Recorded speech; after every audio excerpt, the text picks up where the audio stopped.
దాని మధ్యలోకి వెళ్ళి ఆయన దానిలో ఊబిలోకి వెళ్ళిపోతున్నట్టుగా చెయ్యి ఒకటి బయట పెట్టి కాపాడండి కాపాడండి కాపాడండి అని చెప్పి అరుస్తున్నట్ట.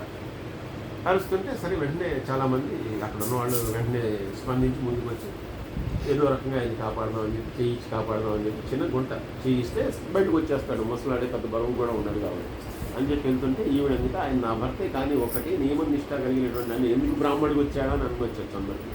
చాలా నియమనిష్టలతో ఉండేటటువంటి వాడు, అగ్నిహోత్రం నిత్యం కూడా చేసేటటువంటి వాడు. అందుకని ఎవరైనా ఆయన ముట్టుకోవాలన్నా ఆయనకి చెయ్యి ఇవ్వాలన్నా కదా ఎవరైతే పాపం చేయలేదో వాళ్ళు వెళ్ళి చెయ్యి ఇవ్వండి, అప్పుడు మీ చెయ్యి వచ్చు. అంతేగాని పాపం చేసిన వాళ్ళని ఆయన ముట్టుకోకండి, ఎందుకంటే దానికంటే ఆయన మరణించడమే మేలుకుంటాడు, మీరు ముట్టుకోవద్దు అందుకని. అది పెట్టగానే ఎవడు కూడా పక్కకి వెళ్ళాడు. పాపం చేయకుండా ఎవడుంటాడు, అందరూ పక్కకి వెళ్ళారు, ఎవరు కూడా వెళ్ళట్లేదు ఆయన కాపాడతాడు. ఆయన ఇంకొంచెం వెళ్ళిపోతూ చెయ్యి మాత్రం ఇంకా చివరికి ఈ వేళ్ళు మాత్రం బయటకు వచ్చే పరిస్థితిలో వచ్చాడు.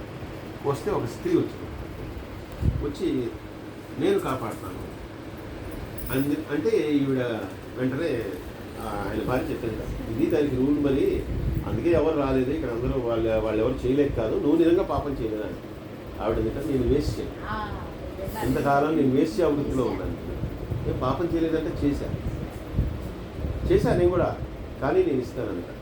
అదేంటి పాపం చేసిన వాళ్ళు చేయకూడదన్నది కదా, నువ్వేలా ఇస్తావు అంటే ఆవిడంత శ్రీశైలం శిఖరం దృష్ట్యా పునర్జన్మ నవిద్యతే అని చెప్పి నేను చదివాను. నేను ఆ నంది దగ్గరికి వెళ్ళినప్పుడు నాకు కొంచెంగా కనిపించింది, దాన్ని నేను నమ్ముతున్నాను, శివుడు ఉన్నాడని నమ్ముతున్నాను కాబట్టి, ఆ శిఖరాన్ని చూశాను కాబట్టి, నా పాపాలు ప్రక్షాళన అయిపోయాను కాబట్టి నేను ముట్టుకుంటున్నానండి, నేను చెయ్యి ఇస్తాను, వస్తే వచ్చాడు, లేదంటే కనుక అప్పుడు చూద్దాం, ఎందుకంటే ఇంకెలాగో వేళ్ళు తప్పితే ఏమీ లేవు కదా, అందుకని నేను ప్రయత్నం చేస్తానంట అని చేయి పట్టుకోగానే నేను వచ్చాను.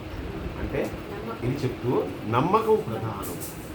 అంటే అసలు నిజంగా చూస్తే వస్తుందా అండి, మనకి ఫస్ట్ వచ్చే డౌట్ అది.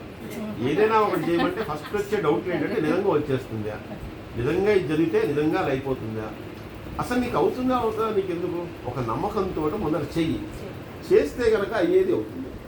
అది ఎలా అవుతుంది అనేది మనకి తెలియదు, మన చేతిలో లేని విషయం. అది ఎలా అవుతుందో అలా అవుతుంది. ఓ ఉద్యోగం లేనివాడు ఉంటాడు, వాడికి ఒక ఉద్యోగం రావచ్చు, లేదంటే ఉద్యోగం రావడానికి ఉపయోగపడేటువంటి పని ఇంకోటి జరగచ్చు, లేదంటే కనుక ఎవరైనా కంపెనీ ఎవడో దానికి సంబంధించిన ఒక ప్రైవేట్ బిజినెస్ చేసేవాడు ఎవడో వచ్చి వీడికి ఒక అవకాశం ఇచ్చారు. ఎన్ని రకాలుగా రావచ్చు, ఒక రకమైన ఏం చెప్పలేదు. మొట్టమొదటి కావాల్సింది నమ్మకం, రెండవది కావాల్సింది శ్రద్ధ. ఈ రెండు ఉంటేనే భక్తి. అంటే ఈ రెండు లేకుండా భక్తి అనేటటువంటిది గమ్మిడికి ఉపయోగం లేదు. కేవలం వెళ్ళండి, వెళ్ళిపోండి మీరు.